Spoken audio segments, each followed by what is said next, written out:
We made this appointment to talk about your summary from the O-Net interest inventory that you did last week. Did you get a chance to look at the results from that? Okay, good.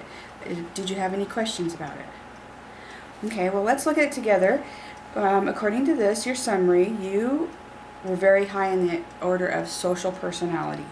And if you read through that, it just kind of gives you a description that people with a social personality, they like to work with people, they like to assist people, they like to communicate more than work with objects or data or machines.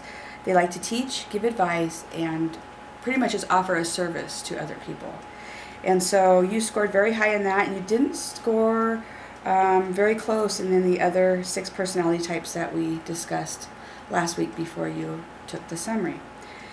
So have you, do you think this is an accurate description of yourself? Do you think of yourself as a social person that likes to help?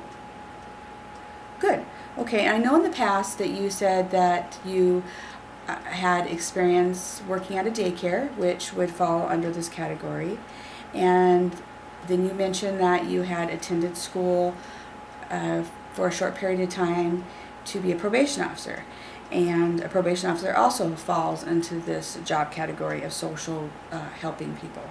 So let's look at the different job zones in your profile. So as I explained last week, this kind of just breaks it down depending on the amount of preparation or education you need to do these type of jobs. So there's 5 different job zones, one being very little, you can pretty much walk into the occupation with no experience.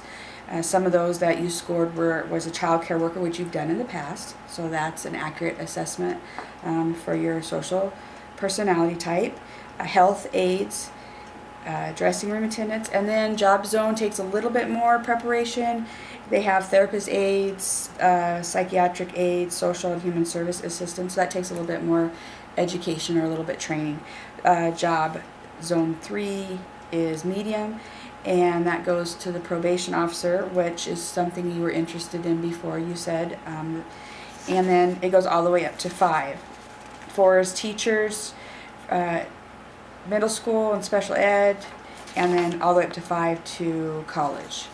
Okay, so those look really good. Did you have any questions about those occupations? Are there any that you find yourself very interested in and you would like to pursue, or we can look up together and do some research in?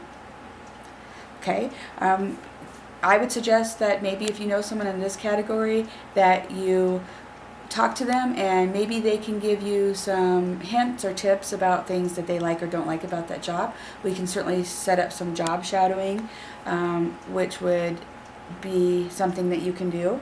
Would you be interested in that? Okay, well, we'll discuss that later.